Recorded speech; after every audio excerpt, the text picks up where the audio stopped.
Assalamualaikum warahmatullahi wabarakatuh.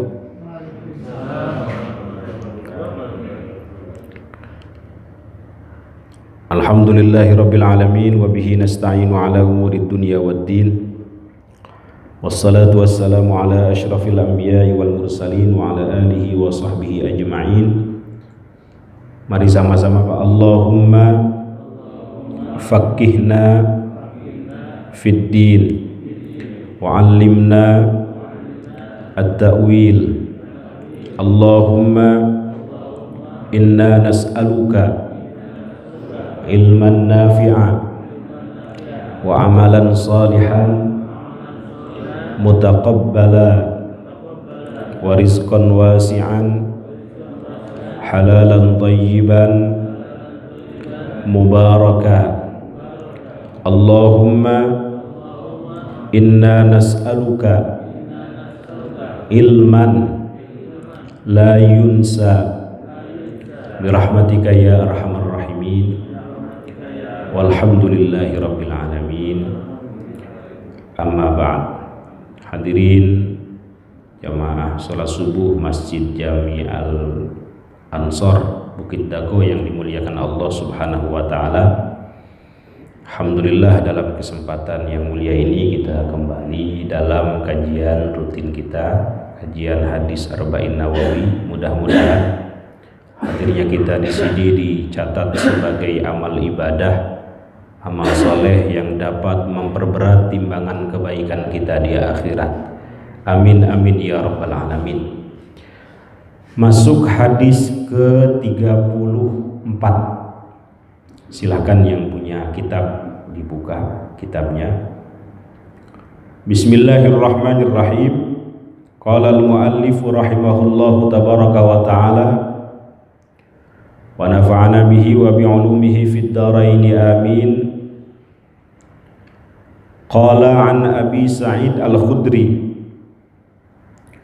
dari sahabat mulia Sayyiduna Abu Sa'id Al-Khudri radhiyallahu anhu, semoga Allah meridai Sayyiduna Abu Sa'id Al-Khudri. Abu Sa'id Al-Khudri ini, mohon maaf, merupakan sahabat asli keturunan Ansor ya, Madinah. Ayahnya bernama Malik bin Sinan. Beliau masuk Islam di usia 10 tahun. Ayahnya syahid pada tahun ketiga Hijriah di perang Uhud. Dikisahkan bahwa ayahnya ini ketika meninggal tidak memiliki apa-apa, artinya tidak meninggalkan apa-apa untuk anaknya. Abu Sa'id Al-Khudri kemudian mendatangi Rasulullah Shallallahu Alaihi Wasallam karena keterbatasan materi, mendatangi bermaksud ingin meminta sesuatu karena keadaan keluarganya serba kekurangan. Tetapi Rasulullah Shallallahu Alaihi Wasallam bersikap tidak memanjakan Abu Sa'id ini, tidak kemudian memberi apa-apa yang ada di tangan beliau, tidak. Beliau mengatakan mayyastagni yughnihillah gitu ya. Siapa yang merasa cukup, maka Allah akan memberikan kecukupan terhadap orang tersebut. Ini nasihat Rasulullah untuk Abu Sa'id Al-Khudri. Beliau mengajarkan Abu Sa'id agar menjadi orang yang merasa cukup, qanaah, tidak minta-minta begitu. Mayyastagni, kata Rasulullah, yughnihillah. Siapa yang merasa cukup, maka dia akan diberikan kecukupan oleh Allah Subhanahu wa taala. Wa may yasta'fif, dan barang siapa yang menjaga kehormatannya, kehormatan dirinya, yu'iffahullah, maka dia akan dijaga kehormatannya oleh Allah Subhanahu wa ta'ala. Jadi Rasulullah mengajarkan agar Abu Sa'id menjadi orang yang terhormat, tidak minta-minta. Wa may yatasabbar, dan barang siapa yang berusaha sabar, yusabbirullah, maka Allah akan memberikan kesabaran terhadap orang tersebut. Ini 3 nasihat Rasulullah kepada Abu Sa'id Al-Khudri. Pertama, agar merasa cukup. Kedua, agar menjaga kehormatannya, tidak minta-minta. Ketiga, agar merasa atau agar bersabar dalam keadaan apapun. Beliau meninggal tahun 74 Hijriah, ya, dan termasuk sahabat yang banyak meriwayatkan hadis. Urutan ke-7 di antara sahabat yang paling banyak meriwayatkan hadis. Urutan pertama siapa Pak? Pernah saya sampaikan? Sayyiduna Abu Hurairah radhiyallahu an. Beliau meriwayatkan hadis 5.374 hadis. Nah, urutan ke-7-nya Sayyiduna Abu Sa'id Al-Khudri. Beliau 1.170 hadis. Jadi termasuk banyak. Oke, itu sekilas biografi beliau. Qala, telah berkata siapa Sayyiduna Abu Sa'id Al-Khudri, sami'tu, aku telah mendengar Rasulullah sallallahu alaihi wasallam yaqul, Rasulullah sallallahu alaihi wasallam bersabda, man ra'a minkum munkaron, man ra'a, barang siapa yang melihat minkum di antara kalian, mungkaron, sebuah kemungkaran, falyughayyirhu biyadihi, maka hendaklah ia merubah kemungkaran tersebut, kemungkaran tersebut, biyadihi, dengan tangannya. Saya baca dulu Pak ya. Yang mau tidur enggak apa-apa. Pahanan, hadir pahanan. Alhamdulillah. Orang ngaji itu tidur aja insya Allah dapat pahala Pak ya. Cuma memang begini Pak, setan itu memang tidak suka kebaikan Pak ya. Apa dalam hadis? Inna syaitana yajri apa? Min ibni Adama majrad dam, gitu ya. Setan itu mengalir di darahnya manusia, gitu ya. Itu kan? Betul. Mengalir ke kaki, pengennya jalan-jalan. Mengalir ke mata, pengennya tidur. Begitu kan setan, begitu kan? Darah ngalir ke tenggorokan, pengennya pura-pura batuk. Khotib kelamaan pura-pura batuk, kan begitu kan? Nah gitu setan begitu. Darah ke tangan, pengennya apa Pak? Pegang sesuatu yang gak jelas. Ke mata, pengen melihat yang enggak-enggak. Ya. Tadi sampai mana Pak? Saya baca dulu Pak ya. Fa illam yastati, maka apabila ia tidak mampu, maksudnya tidak mampu merubah kemungkaran dengan tangannya, fabilisanihi, maka rubahlah dengan lisannya. Ya, bisa dengan nasihat dan seterusnya. Fa illam yastati, maka jika orang tersebut tidak mampu merubah dengan lisannya, fabiqalbihi, maka tolaklah dengan hatinya. Wadzalika adhaful iman, dan yang demikian itu merupakan selemah-lemahnya keimanan. Rawahu Muslim, hadis ini diriwayatkan oleh Imam Muslim. Oke, kita sering mendengar Pak ya, amar ma'ruf nahi mungkar gitu ya. Mungkar itu apa Pak? Mungkar itu Apa mungkin pernah dengar? Ini saya catatkan, mungkar itu ma laisa fihi ridallah min qaulin aw fi'lin gitu ya. Sesuatu yang di dalamnya tidak ada ridho Allah Subhanahu wa taala, baik dari ucapan maupun perbuatan.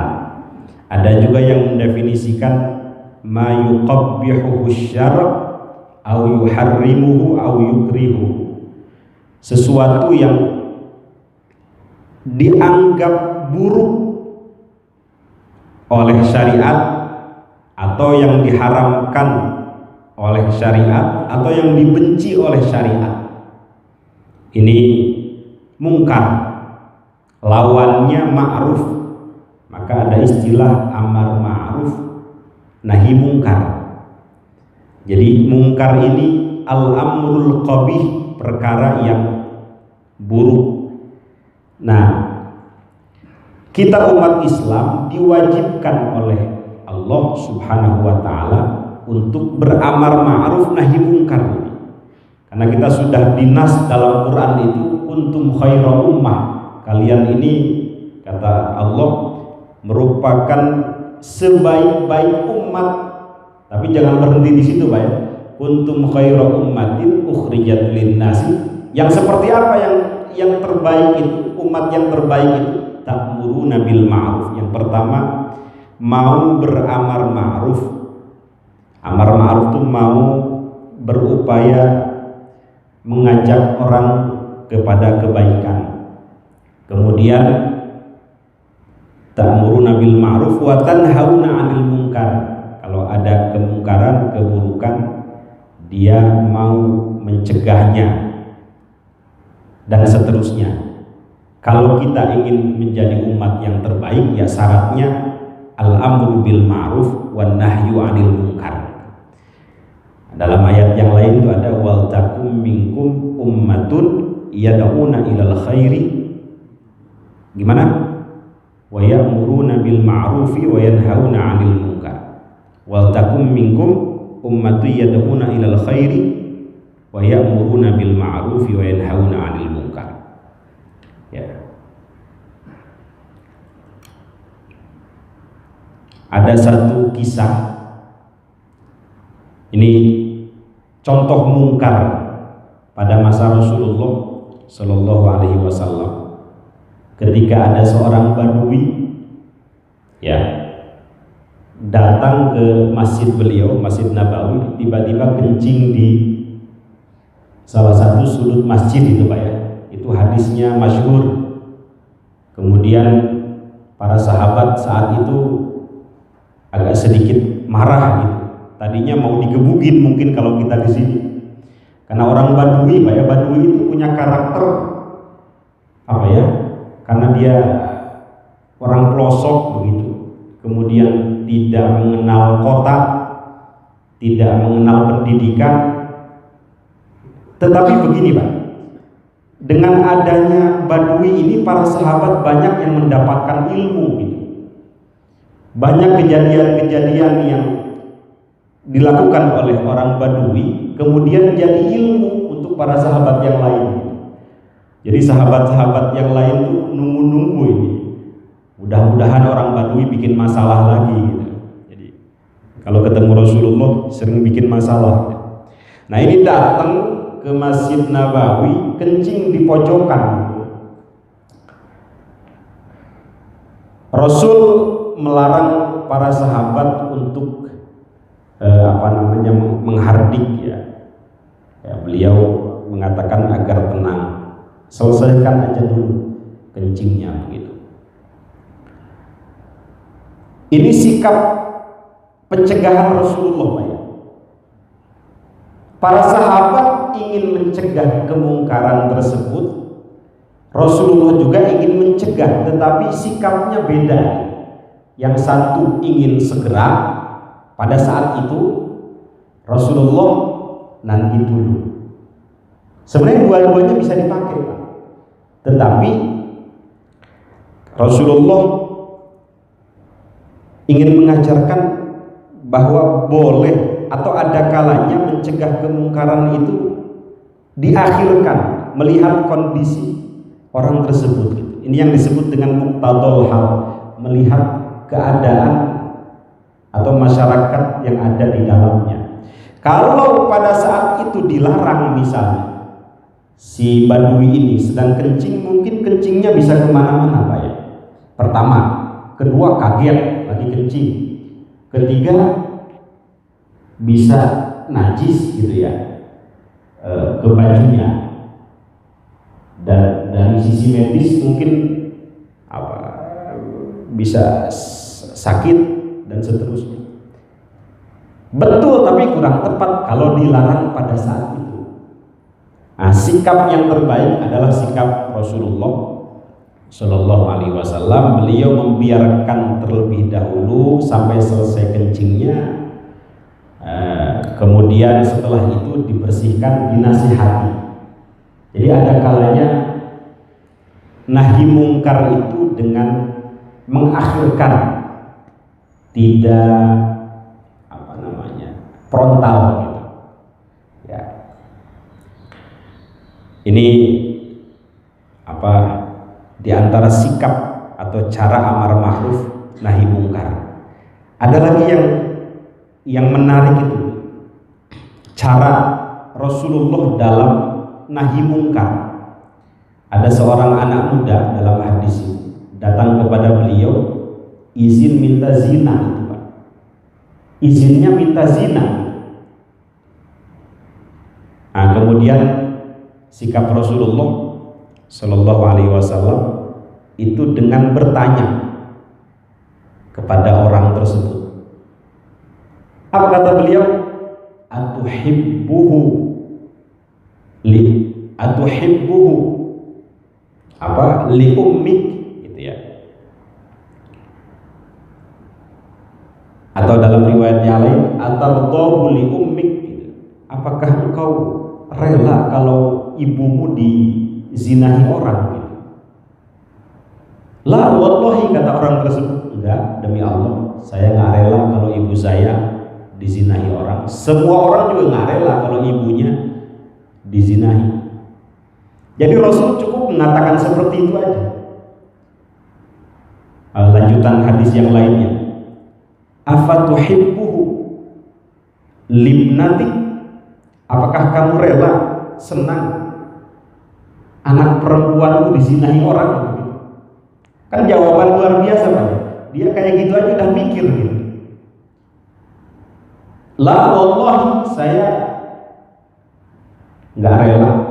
Semua orang juga nggak rela kalau anak perempuannya dizinahi orang lain. Nabi bertanya lagi, afatuhibbuhu li ukhtik, apakah kamu rela saudara perempuanmu dizinahi orang?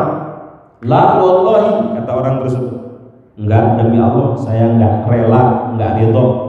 Semua orang juga enggak ridho kalau saudara perempuannya dizinahi orang. Terus afatuhibbuhu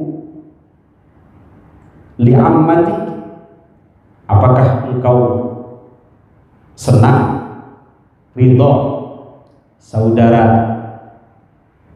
bukan saudara, ammatik itu bibi ya, bibimu dizinahi orang. Ada ammah, ada kholah gitu ya. Ada perbedaan. Kalau ammah bibi dari ayah, kalau kholah bibi dari ibu, bahasa Arab. Ammatun bibi dari ayah, kholatun bibi dari ibu. Nah, Rasulullah mengatakan afatuhibbuhu li ammatik, apakah kamu rela kalau bibimu dizinahi orang? La wallahi, kata orang tersebut, enggak, demi Allah saya tidak rela kalau bibi saya dizinahi orang. Nah, kemudian Rasulullah pada saat itu meletakkan tangannya, beliau mendoakan orang tersebut, Allahumma ikfir dzanbahu, ya Allah ampuni kesalahannya, wa tahhir qalbahu, dan bersihkan, sucikan hatinya, wa hassin farjahu, dan jaga kemaluannya. Dalam hadis tersebut, konon orang tersebut merasa setelah itu tidak lagi memikirkan hal-hal yang berbau zina. Itu berkahnya doa Rasulullah, Pak.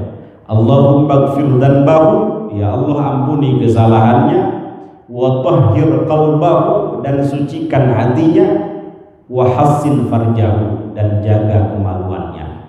Setelah itu dia tidak lagi berpikir untuk melakukan perbuatan zina. Itu cara Rasulullah Shallallahu Alaihi Wasallam mencegah kemungkaran. Luar biasa. Ini yang sering dikatakan oleh guru kami, Profesor Ali Mustafa Yakub.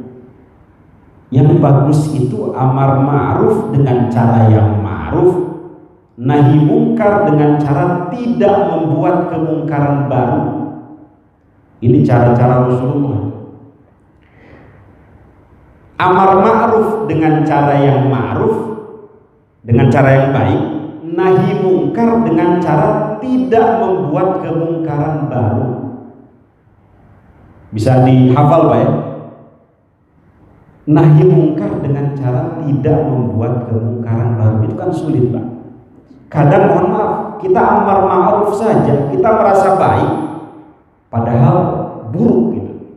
Saya pernah sampaikan, dulu saya pernah didatangi orang dari DKM, ya, Masjid Nurul Huda Kampung Utan, itu datang ke tempat saya, Darussunnah. Ustadz, ini saya mau curhat, kata ketua DKM-nya. Kenapa Bapak? Ini di jamaah kami ini sedang resah. Resah kenapa? Ini ada salah satu ustadz, mohon maaf ya, yang baru datang dari Timur Tengah, mengatakan bahwa yang benar itu bismillahnya sir. Yang benar itu dalam Fatihah, bismillah, baca bismillah itu tidak dikeraskan. Ini mohon maaf ya, ini nanti saya jelaskan. Oh begitu Pak ya. Padahal selama ini jamaah kami ya baca Fatihahnya dikeraskan gitu. Kemudian saya sampaikan, saya bukakan referensinya, ada dalam kitab Bidayatul Mujtahid itu. Oh, apa yang disampaikan oleh Ustadz tersebut betul Pak. Hanya saja mungkin kata saya, caranya yang kurang tepat. Apa yang disampaikan oleh Ustadz tersebut itu bukan pendapat atau bukan berasal dari madhab Syafi'i. Boleh jadi itu madhabnya Imam Ahmad bin Hambal. Beliau baca bismillahnya sir ketika dalam sholat jahar gitu ya. Sementara madhab Syafi'i dalam sholat jahar mesti keras gitu. Sholat maghrib, isya, subuh. Mohon maaf Pak, mohon maaf saya bilang, Bapak nggak baca Fatihah pun sah kata saya. Kalau Bapak madhabnya Hanafi. Madhab Hanafi itu mengatakan baca Fatihah dalam sholat itu bukan rukun, Pak. Misalnya Allahu Akbar, baca surat apa Pak? Qul huwallahu ahad, misalnya ruku sah, tetapi kurang sempurna. Karena madhab Hanafi menafsirkan la salata liman lam yaqra bi Fatihatil kitab. Itu bukan la yasih tetapi la yatim. Bukan tidak sah tetapi tidak sempurna saja. Nah, sementara madhab Syafi'i la salata, hadis la salata liman lam yaqra bi Fatihatil kitab itu la yasih, tidak sah. Ya, karena itu madhab Syafi'i memasukkan Fatihah ke dalam ruku. Adapun madhab Maliki, saya sodorkan kitabnya itu. Madhab Maliki itu meyakini bismillah bukan bagian daripada ayat.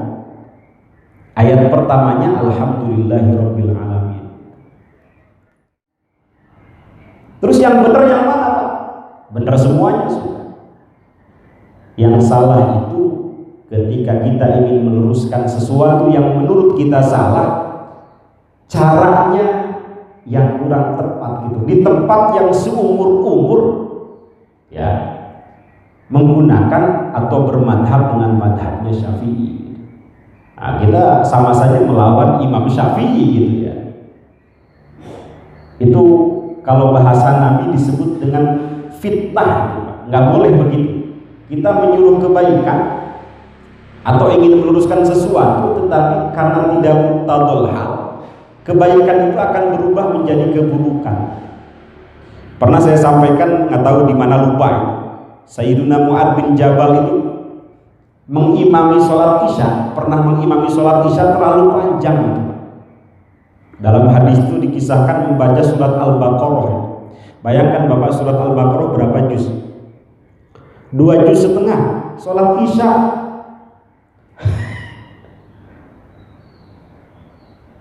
Protes jamaah, protesnya ke Nabi. Kemudian Nabi memanggil Mu'ad bin Jabal. Apa kata beliau? Kata Nabi, ya Mu'ad, afattahun anta? Apakah kamu ingin menjadi orang yang suka membuat fitnah, membuat rusuh kalau kita itu? Idza amma ahadukum falyukhaffif. Kalau mengimami banyak orang, yang standar-standar aja, jangan pakai surat Al-Baqarah begitu 2,5 juz. Kata beliau, baca sabbihisma rabbikal a'la, baca wasyamsi wadduhaha. Di sini juga masih panjang kayaknya, Pak. Wasyamsi wadduhaha masih panjang. Kulhu aja, kulhu ya, surat langganan. Kalau subuh mungkin agak panjang, boleh dikit lah. Ini baca surat Al-Baqarah mungkin Sayyiduna Mu'ad bin Jabal memandang ini suatu kebaikan. Apanya yang salah juga? Semakin lama sholat semakin baik kan seharusnya, Pak ya. Tetapi ternyata tidak baik di mata Rasulullah Shallallahu Alaihi Wasallam, malah dianggap sebagai fitnah. Nah, ini yang saya maksud, harus melihat kondisi itu. Mungkin saya pinter membaca Al-Quran dengan ragam qiraat, misalnya tiba-tiba saya ngimamin, mohon maaf, saya ngimamin dengan riwayat Warosh misalnya, padahal di situ seumur-umur riwayatnya riwayat Hafiz misalnya. Yang saya baca tadi riwayatnya Hafiz. Misalnya tiba-tiba saya membaca riwayat Warosh, Malikinya pendek misalnya, Bismillahirrahmanirrahim, Alhamdulillahi Rabbil Alamin, Ar-Rahmanirrahim, Maliki Yaumiddin. Gempar semuanya, Pak. Ini kok Malikinya pendek misalnya. Nah, itu fitnah itu walaupun benar.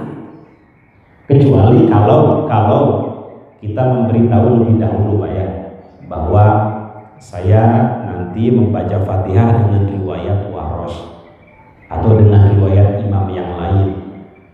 Alaihim jadi alaihum, siroto jadi siroto misalnya. Tidak apa-apa kalau diberitahu kemudian jamaah sepakat. Atau misalnya saya mau sujud tilawah, itu ada tuh kejadian di Papua kalau tidak salah. Sholat subuh 3 rakaat dianggapnya, Pak. Kenapa? Karena dia tidak memberitahu jamaah kalau dia mau sujud tilawah gitu. Ini sholat apa 3 rakaat kata jamaahnya? Tahu nggak tahunya sujud tilawah. Nah, itu harus diberitahu. Insya Allah di rakaat yang kedua saya akan membaca ayat sajadah misalnya. Insya Allah kita akan sujud tilawah. Nah, itu kan seperti itu. Kita niatnya baik, ingin mendapatkan pahala yang lebih, tetapi caranya mungkin kurang tepat. Nah, yang tadinya baik berubah menjadi keburukan, atau bahasa nabinya fitnah. Nah, saya juga nggak tahu ini, saya ngomong begini, ya mudah-mudahan ya nggak ada masalah.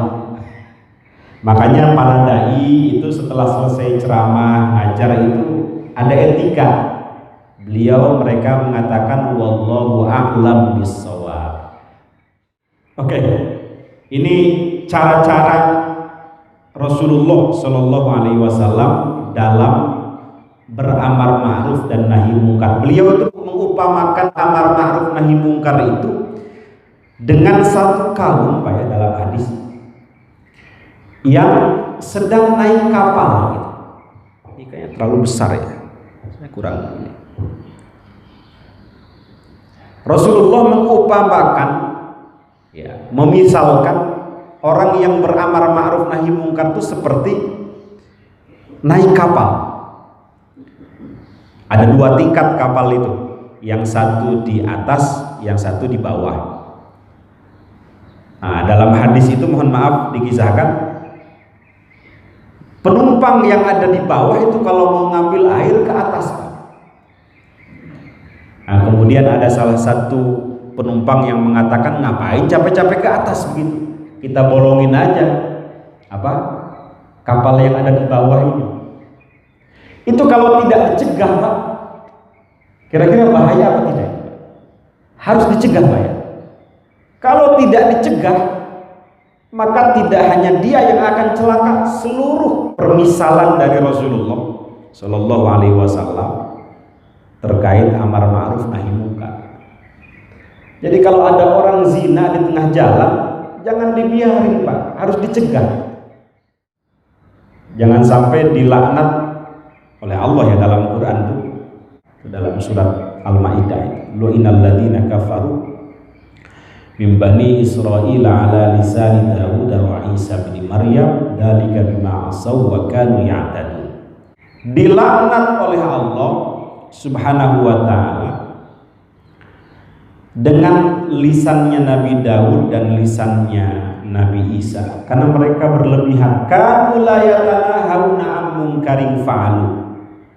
Mereka tidak saling mencegah kemungkaran satu sama lain.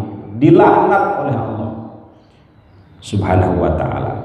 Atau dalam bahasa ayat yang lain, wattaqu fitnatan la tusibanna alladziina zalamu minkum khassah. Takutlah kalian terhadap musibah, terhadap azab, terhadap siksa, terhadap ujian, fitnah yang tidak hanya menimpa orang-orang yang zalim saja. Orang soleh pun akan terkena kalau tidak mencegah kemungkaran, kalau tidak beramar ma'ruf nahi mungkar. Kalau ada orang mabuk terang-terangan, jangan dibiarkan. Nah, sekarang kan lagi zamannya medsos ya. Orang dengan bangganya bermaksiat dengan terang-terangan. Nah, kita juga harus melawannya dengan terang-terangan. Saya kalau nggak salah pernah ngeliat tuh di Facebook, biarin gua mah, ada orang ngomong masuk neraka juga, ada yang ngomong gitu ya. Ntar ketemu Michael Jackson kan, ada yang ngomong gitu ya. Saya suka masuk neraka, lebih suka masuk neraka karena nanti akan ketemu artis anu. Ini namanya penistaan agama, itu melecehkan. Itu harus dicegah itu, Pak. Dia bangga dengan kemaksiatannya. Dalam hadis kullu ummati mu'afa, hati-hati. Setiap umatku itu akan diampuni illal mujahirin, kecuali orang yang kalau maksiat terang-terangan. Tadi malam habis maksiat dengan temannya, sudah ditutup oleh Allah Subhanahu wa taala kemaksiatan tersebut. Pagi-pagi dia cerita sama teman-temannya itu, tadi malam saya habis nganu, tadi malam saya habis anu. Itu disebut dengan mujahir, yang begitu tidak akan diampuni, Pak. Makanya mohon maaf, dalam hadis yang lain itu Rasul saking cintanya terhadap umat ya, sampai mengatakan unsur akhaka dhaliman au madluman, itu tolong saudaramu itu mau yang berbuat zalim ataupun yang dizalimi. Jadi kita beramar ma'ruf nahi mungkar itu sebenarnya menolong, Pak. Unsur akhoka, kata Rasulullah, tolong saudaramu ini zaliman au madluman, baik yang berbuat zalim maupun yang dizalimi. Sahabat kaget, penasaran, kenapa biasanya kita menolong yang dizalimi saja, ini kenapa disuruh menolong orang yang berbuat zalim gitu ya. Nah, kemudian dijelaskan oleh Rasulullah Shallallahu Alaihi Wasallam bagaimana cara menolong orang yang berbuat zalim. Cegah kezalimannya, jangan sampai merembet kemana-mana. Artinya nahi mungkar di situ. Kalau kita membiarkan kemungkaran di mana-mana, ya dampaknya ya tadi itu akan mendapatkan azab Allah, fitnah dan seterusnya. Oke, sampai sini dulu. Mungkin ada yang mau disampaikan, nanti saya tambahkan. Ada yang mau disampaikan?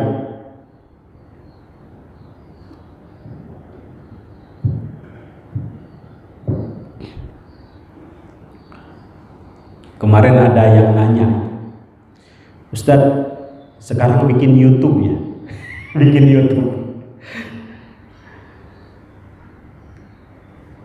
Memangnya Ustadz pengen terkenal ya? Pertanyaan, pengen terkenal ya? Ya susah, pertanyaannya nggak berkualitas kan. Saya jawab ya, saya ini bikin YouTube bukan pengen terkenal, bukan karena ingin nyari profit atau pengen apa, itu dunia Pak. Terkenal di dunia itu terbatas, itu apa gitu? Enggak, bukan itu yang saya cari. Ini saya niatkan sebagai bagian daripada amar ma'ruf nahi mungkar. Saya ingat kata-kata Habib Mundir ya, bin Fuad al-Musawa itu. Kata beliau, media sosial itu penuh dengan kegelapan. Sangat sedikit, mohon maaf, para dai yang mau terjun ke dalamnya itu. Padahal kata beliau, kalau kita mau ya menulis kata-kata luhur, kata-kata yang orang lain tuh bisa termotivasi untuk berbuat baik, atau bikin video gitu, itu kata beliau akan mempengaruhi signal alam ini menjadi lebih baik gitu. Akan merembet alam ini menjadi termuliakan, kata beliau. Jadi itu motivasi saya kenapa saya bikin YouTube ini. Nanti subscribe ya. Kedua, saya ingin menyampaikan ya ilmu Allah, ilmu Rasulullah, ilmu yang saya pelajari dari guru-guru saya. Biar jariahnya mengalir. Dalam hadis, man katama ilman aljamahullahu yaumal qiyamah bilijamin minan nar. Siapa yang menyembunyikan ilmu, maka dia pada hari kiamat akan dikekang, akan diberikan kekang dari kekangan api neraka kalau dia menyembunyikan ilmu. Jadi ini bagian daripada nasrul ilmi, menyiarkan, menyebarkan ilmu. Saya ingat, mohon maaf, Sayyiduna Abu Hurairah ya, kenapa beliau menempati ranking pertama dalam bidang hadis? Motivasinya satu Pak, karena beliau ingat dua ayat dalam Quran yang apabila ayat itu tidak beliau laksanakan, beliau takut dilaknat. Itu dalam hadis, kata beliau, laula ayatani fi kitabillah mahaddatsu haditsan. Kalau bukan karena dua ayat dalam Quran, saya tidak akan menyampaikan satu hadis pun. Apa ayatnya? Innal ladzina yaktumuna ma anzalna minal bayyinati wal huda min ba'di ma bayyanahu lin-nasi fil kitab ulaika yal'anuhumullah wa yal'anuhumul la'inun illal ladzina tabu wa aslahu wa bayyanu fa ulaika atubu alaihim wa ana tawwabur rahim. Jadi kalau menyembunyikan ilmu, beliau takut dilaknat. Motivasi itu yang menyebabkan beliau menjadi orang yang paling banyak meriwayatkan hadis. Jadi kalau pengen terkenal, ya tidak apa-apa, asalkan keterkenalan itu, kemasyhuran itu menjadikan orang ingat kepada Allah, itu malah lebih baik. Nah sekarang kan mohon maaf, banyak orang pengen terkenal itu dengan macam-macam Pak. Ustadz Anu diversuskan dengan Ustadz Anu, bertengkar akhirnya, kan begitu Pak. Pengen terkenal orang begitu sekarang. Padahal guru-guru saya sering banget nasihatin, kalau bisa dakwah itu tauhidul ummah. Dakwah itu kalau bisa menyatukan umat, bukan tafriqul ummah. Apa? Bikin umat berantem, bukan. Saya lihat sekarang di media sosial Ustadz Anu bertengkar dengan Ustadz Anu. Nah, kalau pengen begitu atau memang adminnya yang pengen begitu? Biar orang lihat begitu. Bapak bisa lihat di YouTube saya, nggak ada YouTube saya. Ya pengajian biasa saja, yang begitu-begitu. Dan saya nggak mau. Kalau pengen terkenal ya silakan seperti itu. Saya ingat satu hadis,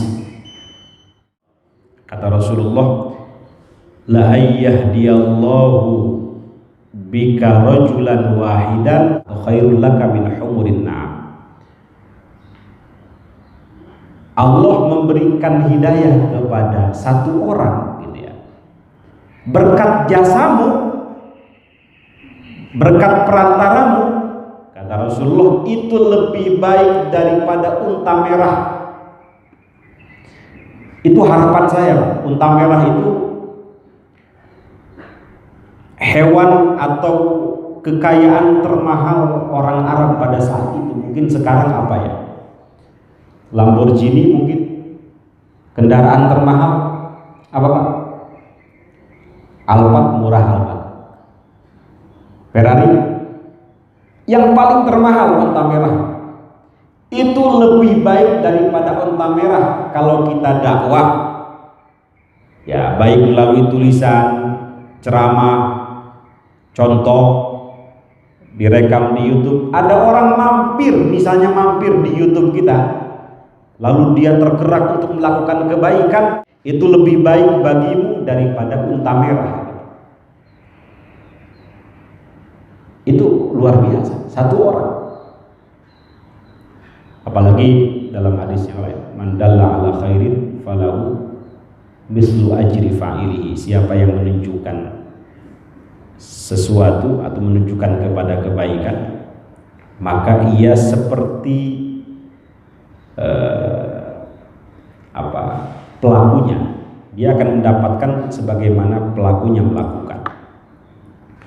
Nah, itu diantara motivasi kenapa saya membuat channel YouTube. Ya. Dulu itu ada jamaah di Depok, jamaah saya. Ustadz, pengajian yang kemarin tolong dong sampaikan lagi begitu. Ya kalau disampaikan lagi, ngulang lagi Pak. Nah, kemudian ada yang nyeletuk, kalau bisa direkam aja Ustaz. Nah, kalau bisa direkam aja. Akhirnya pada saat itu ya saya mulai merekam gitu. Walaupun cuma rekam aja. Ya kalau Bapak tidak hadir boleh lihat di channel YouTube saya. Mudah-mudahan manfaat. Sampai sekarang alhamdulillah. Selain itu juga untuk evaluasi.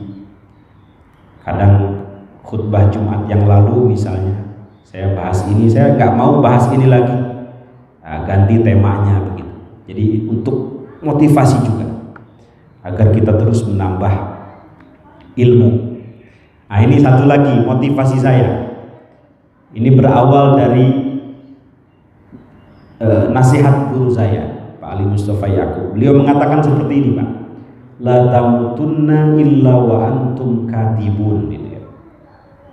Kalian jangan mati, jangan meninggal sebelum menjadi penulis, sebelum melahirkan karya tulis.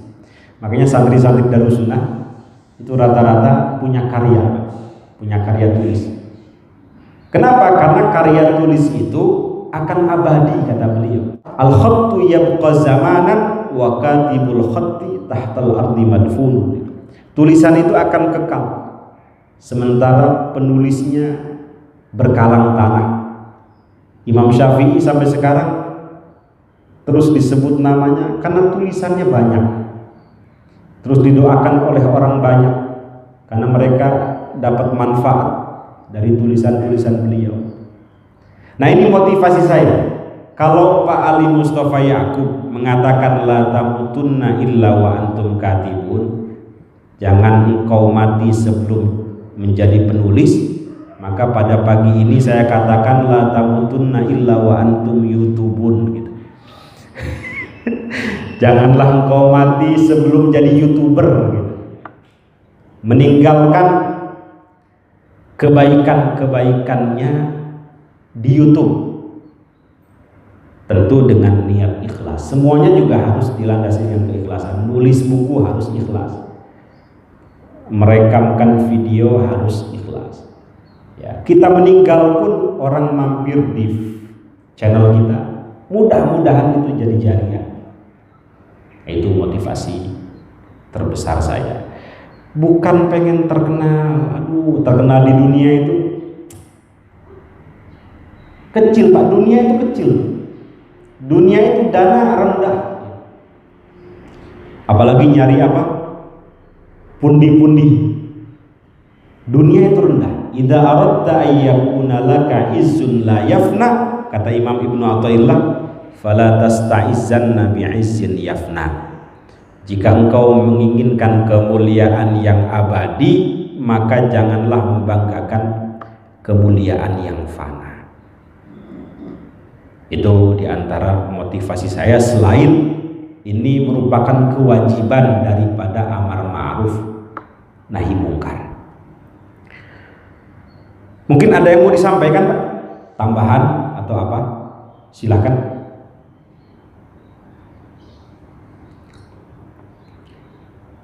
Ustadz, mohon maaf, saya sudah menasehati orang tersebut, tapi tidak juga kembali.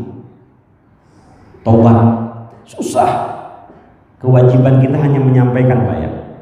Rasulullah saja, mohon maaf, itu ngajak pamannya Abu Thalib untuk masuk Islam itu banting tulang, peras keringat. Ayo paman tercinta masuk Islam. Itu berulang kali nggak tergerak juga Abu Thalib itu. Sampai turun ayat innaka la tahdi man ahbabta walakinnallaha yahdi man yasha. Sesungguhnya engkau Muhammad tidak bisa memberikan hidayah, petunjuk kepada orang yang engkau cintai, walakinnallaha yahdi man yasha. Akan tetapi Allah lah yang memberikan hidayah, petunjuk kepada orang yang dia kehendaki. Abu Thalib itu.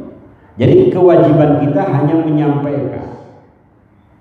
Makanya mohon maaf, amar ma'ruf dengan tangan, amar ma'ruf dengan lisan itu hukumnya fardu kifayah, kata para ulama. Hukumnya fardu kifayah. Kalau ada satu orang yang sudah mencegah, kita sudah gugur, tidak berdosa. Tapi satu kampung tidak ada yang mencegah kemungkaran, dosa semua. Tetapi mencegah kemungkaran dengan hati itu hukumnya fardu ain. Hukumnya fardu ain. Boleh jadi kenapa Bapak tidak bisa merubah kemungkaran dengan tangan, dengan lisan? Karena mungkin yang mau kita rubah punya dekengan, punya apa? Backing. Nah, punya backing yang luar biasa. Kalau saya merubah dengan lisan saya, wah, kalau saya mungkin bisa masuk penjara. Gitu. Nah, dia berpikir ulang, kalau saya merubahnya dengan tangan, bisa jadi keluarga saya diancam. Kalau saya merubahnya dengan lisan, bisa jadi saya masuk penjara. Minimal kalau tidak bisa merubah dengan dua itu, kita menolaknya dengan hati, bahwa ini kemungkaran saya tahu, tapi saya tidak bisa merubah. Saya benci betul. Nah, diadukan kepada Allah Subhanahu wa ta'ala. Dulu itu terakhir ya Pak ya, terakhir. Ini udah lama nggak ngomong ini, gara-gara COVID. Mudah-mudahan selesai Pak ya, cepat. Dulu itu zaman Khalifah Marwan bin Hakam namanya, Khalifah keempat kalau tidak salah dari Bani Umayyah. Marwan bin Hakam itu merubah sholat id itu, jadi mendahulukan khutbah, mengakhirkan sholat. Itu pertama kali dalam Islam dia mendahulukan khutbah, mengakhirkan sholat. Wallahi Rasulullah tidak pernah melakukan ini sebelumnya. Nah, karena Marwan masih ngeyel begitu, tetap dengan keyakinannya bahwa ini bisa dirubah, kemudian ditarik tangannya itu dari mimbar. Ini merupakan bagian daripada falyughayyirhu biyadihi, merubah kemungkaran dengan tangannya. Ada yang menafsirkan biyadihi di sini dengan kekuasaannya. Nah, tergantung nanti kalau sekupnya pemerintahan ya dengan kekuasaannya. Kalau kiai ya santrinya melakukan kemaksiatan ya itu urusan kiainya. Atau RT misalnya, Pak RW melihat keluarganya melakukan kemungkaran, itu tugas RW. Kalau tidak ada yang mau disampaikan, mudah-mudahan walaupun sedikit ada manfaatnya. Udah jam 6 ya, udah lewat isyraq, udah lewat seperempat jam. Mudah-mudahan Bapak Ibu diberikan sehat walafiat, diberikan keberkahan rizki, anak-anak yang sedang sekolah walaupun online ya, diberikan ilmu yang bermanfaat. COVID-19 ini segera di bumi hanguskan sehingga kita bisa melakukan aktivitas sebagaimana biasa. Amin amin ya rabbal alamin. Nakhtatim hadal majlis bidu'a kafaratil majlis. Subhanakallahumma wa bihamdik asyhadu an la ilaha illa anta astaghfiruka wa atubu ilaik. Assalamualaikum warahmatullahi wabarakatuh. Silakan yang mau salat isyraq.